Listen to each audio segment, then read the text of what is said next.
Welcome back, everybody, to ND and Free, the podcast brought to you by the Awareness Space Network, a podcast and a social media platform that explores how NDers can live their truth and feel free in their lives.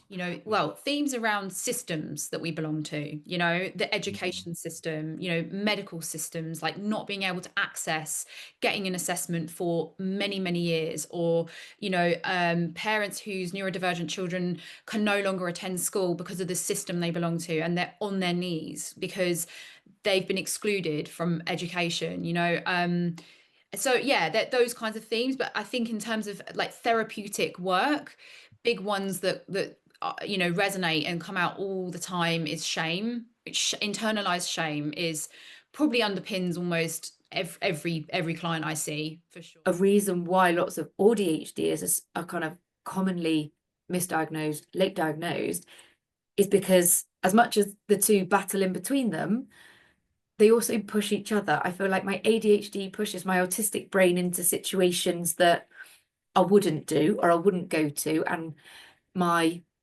autistic brain kind of reins in, tries to keep to the rules, the structure, so my ADHD doesn't kind of go wild. But when I did have my son, because I think I'd been going along life like that, I had my son and my demands just shot up like anybody's does, but my coping strategies just did not. And my ADHD spiraled out of control.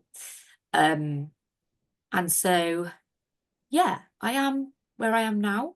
I think I'm so glad that I did it. And actually, it explains why I've gone into the job I do, why I love it so much, why I'm passionate about it.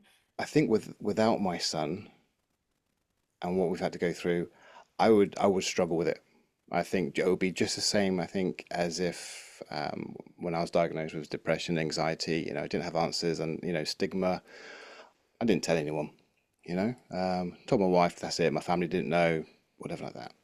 I think that would be the same. But having a ADHD with PDA profile son, how much I've had to fight for his education and support and everything, and how much parent blame we've had, and how much child blame we've had, and all that of the non-believers that we've had to go through.